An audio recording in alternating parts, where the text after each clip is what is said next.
téléspectateurs de la radio et télévision Tambara, vous pouvez désormais suivre votre chaîne de télévision préférée Tambara sur le satellite Badrsat 7, angle 26 degrés Est, fréquence 11010, polarisation verticale, symbole REC 27500. Suivez le journal avec STM Transport Voyageurs, une nouvelle façon de voyager.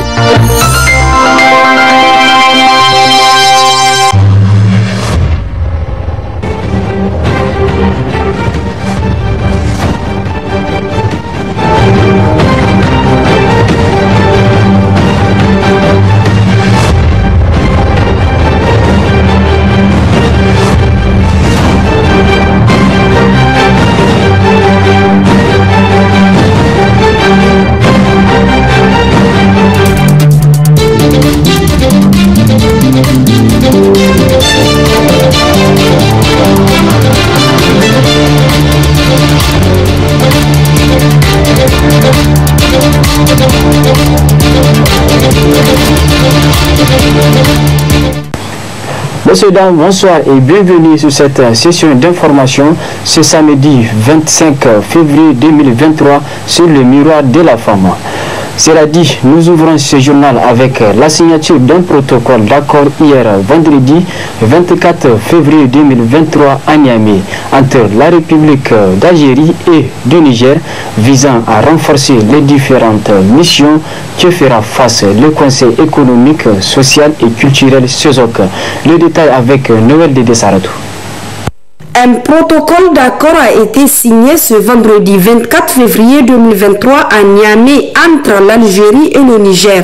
Ce protocole vise à valoriser les projets communs structurants en cours de développement entre les deux pays.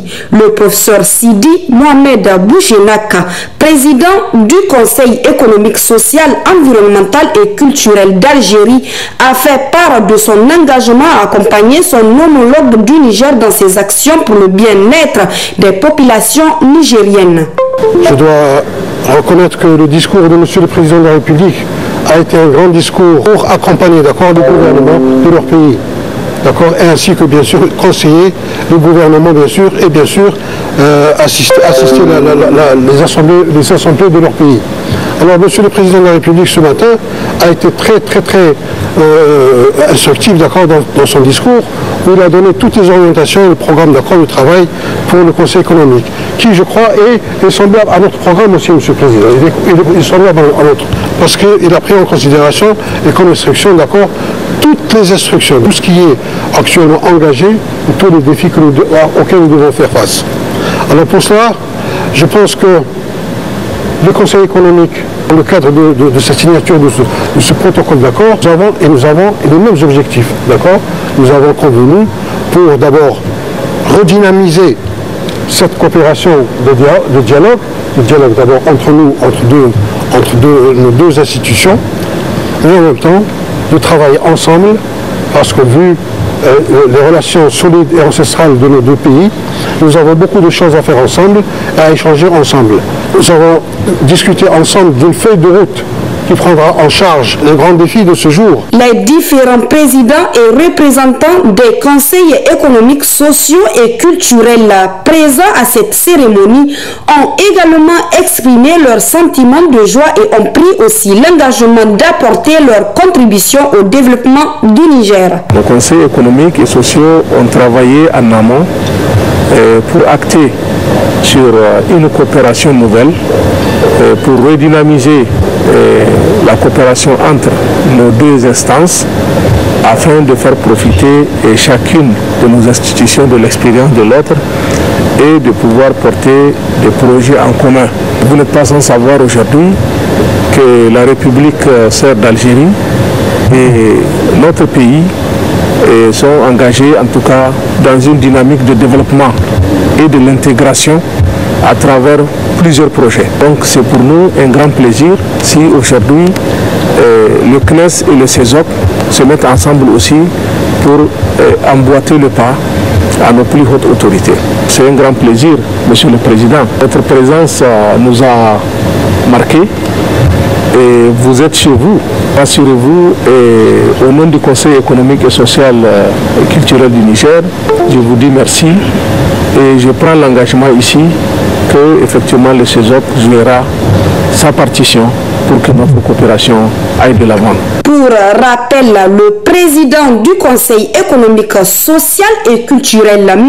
Malan Ligari Maïrou, s'est réjoui du travail abattu par l'ensemble des participants.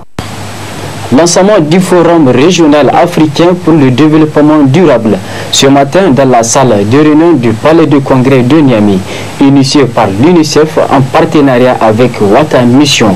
Le compte rendu de Hassietou Soumela et Abdelmoumouni Hamani. L'UNICEF, en partenariat avec Wata Mission, a lancé ce samedi 25 février 2023 l'initiative régionale pour le solaire IRS. Cette initiative a pour but d'apporter un soutien technique et spécialisé sur tous les aspects à l'alimentation en eau potable par le biais de l'utilisation des systèmes solaires. Ce forum régional africain sur le développement durable Fardada 2023 vise à renforcer les plaidoyers en vue de mobiliser les actions pour la promotion de l'énergie solaire en général et en particulier dans le domaine en lien avec les droits des enfants. Le représentant de l'UNICEF, Stefano Savi, a relevé les problèmes liés au changement climatique. Dans notre région, il y a 287 millions d'enfants et de jeunes qui vivent en Afrique centrale et de l'Ouest, qui sont particulièrement vulnérables au changement climatique. Lorsque les inondations frappent, les services d'éducation et de santé sont perturbés. Les centres de santé perdent l'électricité et deviennent dysfonctionnels et l'assainissement aussi est compromis, car la manque d'eau réduit l'utilisation des toilettes et des latrines, ce qui augmente la défécation en plein air et les risques sanitaires qui y sont liés. Les communautés adoptent des pratiques d'adaptation négatives comme la déscolarisation et le mariage précoce des jeunes filles. Et la pollution atmosphérique toxique qui transforme les communautés des enfants dans un environnement dangereux.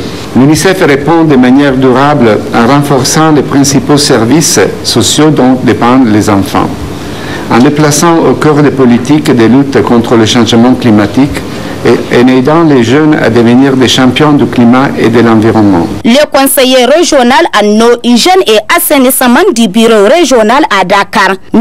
Riben Biyaha, a aussi pris la parole pour souligner l'impact de l'eau et de l'assainissement sur l'éducation et la santé. Nous avons décidé de faire en sorte que toutes les actions que nous menons dans le secteur de l'eau et de l'assainissement soient résilientes au climat. Tout ce que nous faisons, on limite l'empreinte en termes de gaz carbonique qui soit rejeté dans l'atmosphère, dans tout ce que nous faisons. Et quand on regarde donc ces trois points que je viens de dire, de donner, l'initiative de Solar nous aide effectivement sur les trois points. Non seulement le Solar va nous aider à avoir des infrastructures qui utilisent l'énergie solaire, donc qui ont une résilience par rapport à une dépendance sur les énergies fossiles.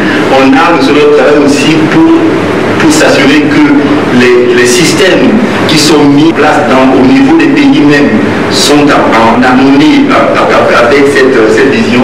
Et le troisième élément qui est le plus évident, effectivement, puisqu'on n'utilise plus les énergies fossiles pour pomper de l'eau, notre vision, c'est que cette façon de voir la résilience au changement climatique dans le secteur qui est en cours en ce moment, qu'on étende à d'autres secteurs, que tout le monde doit se mettre en phase avec les acteurs de tous ces secteurs-là, l'assainissement, la santé, l'éducation, pour faire avancer cette idée. M. Irben Onibon, chef de Watch Niger de l'UNICEF, a démontré l'importance de l'énergie solaire en milieu rural.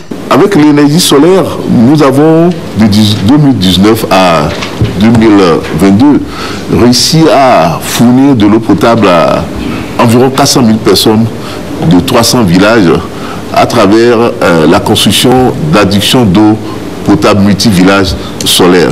Je pense que le nombre est quand même très impressionnant par rapport au nombre d'acteurs qui fournissent ce type de service au Niger. Si on travaille ensemble et qu'on a 10 agences qui travaillent sur le solaire, je crois qu'en 4-5 ans, on peut atteindre plus de 2, 3, 4 millions de de personnes et ça va permettre au pays d'améliorer les indicateurs en matière d'accès à l'eau potable.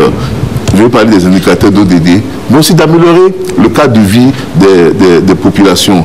Et nous utilisons aussi le solaire pour améliorer la chaîne de froid en termes de vaccination, surtout en milieu rural où on sait que l'énergie électrique courante ou conventionnelle n'est pas du tout disponible. Nous sommes en train de conduire actuellement une large étude pour évaluer le potentiel et les besoins en électricité des écoles et des centres de santé, surtout ce qui est en milieu rural. Parce qu'en milieu urbain, le taux de couverture est relativement plus élevé comme milieu rural. Nous bénéficions d'une assistance du Solar Hub qui est en train d'évaluer les installations solaires qui ont été faites sur le terrain et nous espérons que les conclusions et recommandations qui vont sortir de cette évaluation actuellement en cours vont nous permettre d'améliorer la production de l'énergie solaire. Cette cérémonie a permis d'édifier les participants sur la planification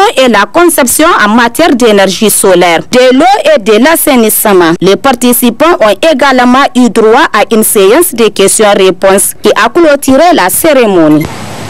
Inauguration de nouveau site de l'Agence de régulation des marchés publics hier 24 février 2023 à Tawa.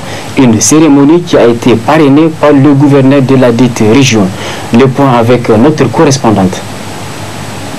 La cérémonie d'inauguration du nouveau siège du secrétariat régional de l'autorité de régulation de la commande publique ARCOP ce vendredi 24 février 2023 à Tawa. Cette cérémonie a vu la participation de nombreuses autorités de la région de Tawa. Après l'ouverture de la cérémonie par le maître de cérémonie, une fatiha a été dite par le chef de canton de Tawa avant que le directeur général de l'ARCOP prenne la parole pour remercier le gouverneur qui a accepté de parrainer cette cérémonie et l'ensemble des personnalités et invités avant de faire la présentation du résumé du projet qui a été réalisé. Ce bâtiment est la concrétisation de l'ambition de l'autorité de régulation de la commande publique qui vise à doter les antennes régionales d'installations propres et d'installations modernes et définitives depuis leur création en 2019 afin de les rendre pleinement opérationnelles. Construit par l'entreprise Ecomef sur un terrain de 2500 m², ce nouveau bâtiment comprend un bloc administratif constitué d'un ensemble de 5 pièces, un bloc logement destiné aux responsables de l'antenne et des annexes. Le coût de la construction a été arrêté à un montant de 186 704 672 000 francs, toutes taxes confondues. Il y a lieu de saluer l'expertise avérée des principaux intervenants et en particulier le ministère en charge de la construction du bâtiment qui a apporté toute son assistance technique dans les différentes phases de la mise en œuvre du projet. Que notre ambition est de mettre tous les acteurs de la commande publique au centre des initiatives de régulation de la commande publique et offrir des occasions de confronter les idées et les expériences dans ces domaines en perpétuelle mutation. C'est pourquoi il est important de préciser que l'ARCOP entend s'investir pleinement pour la sauvegarde des investissements productifs au profit de l'État. Elle entend s'investir pour l'assurance du triptyque délai, qualité et coût, aussi bien dans le projet d'investissement que dans les activités ordinaires de fonctionnement des administrations, de contribuer efficacement à l'amélioration du climat des affaires, à la promotion du secteur privé, de servir de levier principal en ce qui concerne la réalisation du programme d'action du gouvernement dans le chapitre de l'assainissement des finances publiques. S'en est suivi l'intervention de Mme Suleiman Gamo, présidente du CNRCP, qui a rappelé l'importance de la construction des antennes régionales qui consiste à faire du domaine de la commande publique un secteur clé. Elle a aussi présenté l'historique de l'ARCOP avant de décliner les principales missions et les principaux résultats enregistrés dans le domaine de la commande publique par l'ARCOP. Pour la conduite de ces activités, l'ARCOP s'appuie sur 3 principaux organes, notamment le Conseil national de régulation de la commande publique, le comité de règlement des différends et la direction générale. S'agissant du Conseil national de régulation de la commande publique, CNRCP, il est l'organe d'orientation et de délibération de l'ARCOP. Il définit et oriente sa politique générale et évalue sa gestion. C'est à ce titre que le Conseil définit et propose au gouvernement la politique générale en matière de régulation de la commande publique. Concernant le comité de règlement des différends, il est important de retenir qu'il est l'organe non juridictionnel chargé de statuer sur les recours. Et quant à la direction générale, elle est chargée de mettre en œuvre la politique générale de régulation de l'ARCOP et d'exécuter les délibérations du Conseil de régulation, entre autres. Par ailleurs, l'ARCOP détient des pouvoirs de contrôle et de sanction. Ces pouvoirs s'exercent soit d'office, soit à la demande de l'État, d'une organisation professionnelle de la commande publique ou de toute autre personne physique ou morale ayant intérêt à agir. L'ARCOP, dans son rôle de régulateur, contrôle le respect par les acteurs de la commande publique des prescriptions résultant des dispositions législatives et réglementaires qui leur sont applicables. La finalité de cette régulation de l'ARCOP s'évertue à accomplir et de garantir le respect des principes fondamentaux de la commande publique. Ces principes s'imposent à tous les acteurs. Le gouverneur d'État, M. Issa Moussa, a aussi pris la parole pour saluer l'engagement de la direction de l'ARCOP pour promouvoir la gestion de la commande publique. Qu'il me soit permis, en cette heureuse circonstance, d'exprimer de vive voix mes chaleureuses félicitations à l'autorité de régulation de la commande publique, ARCOP, pour son engagement au service de la bonne gouvernance dans la gestion de la commande publique. Votre engagement pour promouvoir les bonnes pratiques, ainsi que l'importance de votre contribution à la gestion des ressources publiques, mérite en effet notre reconnaissance et nos encouragements. Je voudrais féliciter l'ensemble des acteurs qui ont œuvré pour la concrétisation de ce chantier et rappeler que le respect des principes régissant la commande publique demeure un pilier essentiel pour la bonne gestion des ressources publiques, pilier cher au président de la République, chef de l'État, son Excellence Bazoum Mohamed. J'invite les acteurs intervenant dans la chaîne du système de gestion de la commande publique à faire de l'intérêt général une priorité. Car, à bien des égards, une bonne gestion de la commande publique impactera à terme sur le quotidien de la population. Après le discours du gouverneur, c'est suivi de la coupure du ruban du nouveau siège par le gouverneur, la présidente du CNRCP, du directeur général de l'ARCOP. Une visite guidée du bâtiment a été faite aux différentes personnalités avant qu'une photo de famille soit prise et la cérémonie d'inauguration soit clôturée par un cocktail.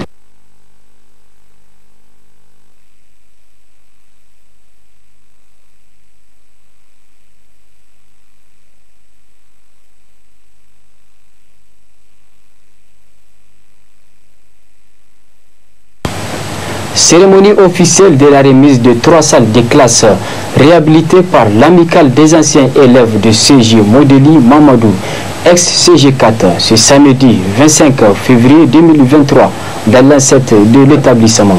Le compte rendu avec Noël de Dessaratou. C'est ce 25 février 2023 que s'est tenue la cérémonie officielle de remise de 3 salles réhabilitées et d'un climatiseur pour la salle des professeurs du CG Modeli Amadou ex-CG4, et cela grâce à la solidarité de l'amicale des anciens élèves de cet établissement. Cette cérémonie a été présidée par le représentant de la directrice départementale de l'éducation nationale en présence des anciens élèves des années 80 et plusieurs autres invités. Monsieur le Président de l'amicale, en réhabilitant ces 3 classes, vous venez d'illustrer votre reconnaissance à l'école nigérienne. Un acte de haute portée, en plus de contribuer à l'amélioration des cadres de vie au sein du CES Amadou Modeli, s'inscrit dans l'accroissement des capacités d'accueil des établissements scolaires, qui est un des axes prioritaires de la politique éducative au Niger. Le président des anciens élèves du CEG4, colonel Ousmane Amadou se dit satisfait et saisit l'occasion pour adresser ses remerciements à l'endroit de ses anciens élèves pour avoir répondu à la requête du CEG Modeli Amadou. Ce don de l'amicale des anciens élèves des années 80 a pour but d'améliorer les conditions d'études des élèves du dit établissement. Qui ont promptement répondu à notre requête pour que les salles puissent être restituées, et ils ont tous, en tout cas à l'UNAC, presque essentiellement opté pour l'anonymat. C'est l'occasion pour moi, en tant que président de l'amicale, au nom du bureau et tous les membres de l'amicale, de leur adresser nos sincères remerciements. Et j'invite également les camarades à redoubler d'efforts pour renforcer notre fraternité, notre amitié. Le proviseur du CG Modeli Amadou, M. Bachir Salissou, a rappelé également le nombre 1438 élèves, dont 811 filles et 627 garçons, répartis dans 26 classes de collège et lycée et encadrés par 42 professeurs, 10 de l'administration et 3 auxiliaires, tous travaillant en harmonie pour le bonheur de nos enfants et de la nation tout entière. C'est le lieu donc de renouveler nos remerciements. Ce geste noble de ces anciens élèves des années 80 représente un acte de responsabilité, de patriotisme et de grandeur d'esprit en reconnaissance de l'encadrement reçu. Une remise de témoignages de satisfaction a marqué la fin de cette cérémonie. Très bonne réception et au revoir.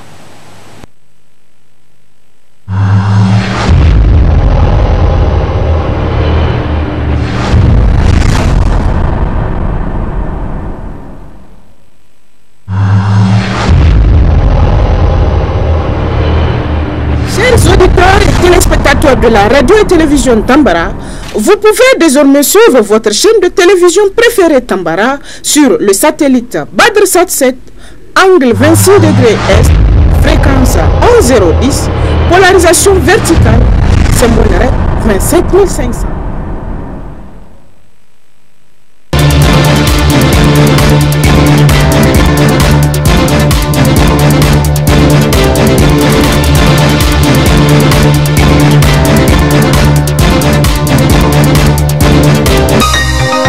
Ce journal vous a été présenté par STM Transport Voyageurs. Une nouvelle façon de voyager.